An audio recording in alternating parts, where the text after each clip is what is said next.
শিয়ালদহ বনগাঁ সেকশনের পরে এবার শিয়ালদহ দক্ষিণ শাখা যাত্রীদের ভিড় সামাল দিতে অতিরিক্ত ট্রেন চালানোর সিদ্ধান্ত নিল এই ডিভিশন।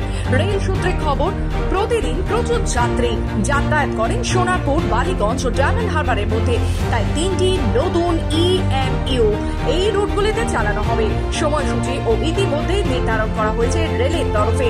সোনারপুর থেকে ডায়মন্ড হারবারের মধ্যে চলবে একটি লোকাল, একটি EMU স্পেশাল ট্রেন সোনারপুর থেকে রওনা দেবে ভোর 5টায় এবং পৌঁছবে ডায়মন্ড হারবারে। দ্বিতীয় ট্রেনটি চলবে ডায়মন্ড হারবার থেকে বালিগঞ্জে। স্পেশাল ট্রেনটি ডায়মন্ড হারবার থেকে ছাড়বে সকাল 6টা বেজে 30 মিনিটে এবং বালিগঞ্জে পৌঁছবে 7টা বেজে 56 মিনিটে। তৃতীয় ট্রেনটি চলবে বালিগঞ্জ থেকে সোনারপুরে। বালিগঞ্জ থেকে ছাড়বে সকাল 8টা 14 এবং সোনারপুরে পৌঁছবে সকাল 8টা 33 মিনিটে।